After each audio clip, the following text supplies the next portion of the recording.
সুপ্রিয় দর্শক, আসসালামু আলাইকুম। চলে আসলাম নতুন আর একটি রেসিপি নিয়ে। আজকের রেসিপি শুটকি মাছ দিয়ে লাউয়ের খোসা ভর্তা। আমি এখানে নিয়েছি কেসকি শুটকি মাছ, নিয়েছি লাউয়ের খোসা, একটা ছোট্ট আলু, বড় 3 কোয়া রসুনগুলো আমি মাঝখান থেকে ফালি করে নিয়েছি, 3টা কাঁচামরিচ, 2টা শুকনা মরিচ আর পেঁয়াজ।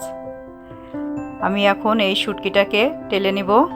এই যে প্যান বসিয়ে দিলাম, এখন দিয়ে দিব শুটকিগুলি, দিয়ে এটাকে ভালো করে নেড়ে চেড়ে হালকা আঁচে ভেজে নিব 2-3 মিনিট। আমি এখন এটা পানি দিয়ে দিলাম, ভালো করে পরিষ্কার করে ধুয়ে নিব আমি শুটকিটা। এর গায়ের থেকে যত ময়লাগুলো আছে ভাজার কারণে সব চলে যাবে। এই তো ধোয়া হয়ে গেছে।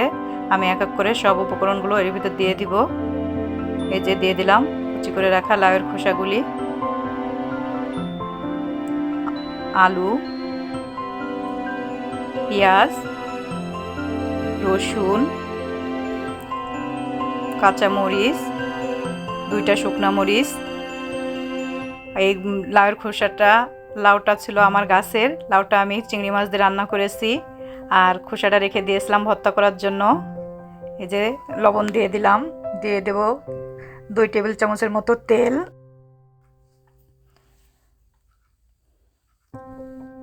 একটু হলুদ গুঁড়া দিয়ে দিব আর দিয়ে দেব কিছুটা পানি, হাফ কাপের মতো পানি দিয়ে দেব আমি এখানে। দিয়ে এটাকে ভালো করে নেড়ে চেড়ে আমি সিদ্ধ করে নিব। এখন আমি এটা ঢেকে দিব,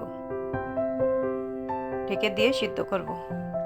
লাউয়ের খোসা তো অনেকে অনেকভাবে তৈরি করে খান, আমি এইভাবে যে করছি আপনারা ট্রাই করে দেখবেন। খোসাটা ভর্তা করে এই শুটকি দিয়ে ভর্তা করে খাবেন, অনেক মজা লাগবে। যে কোনো মাছ দিয়ে করলেও হয়, চিংড়ি মাছ দিয়ে করলেও হয়, যে কোনো মাছ দিয়ে করলেও হয়, কিন্তু শুটকি দিয়ে করলে আমার কাছে বেশি ভালো লাগে, এর জন্য আমি শুটকি দিয়ে করলাম। এই দেখেন লাউয়ের খোসাটা সিদ্ধ হয়ে গিয়েছে, এখান থেকে একটা সুন্দর সেন্ট বের হচ্ছে।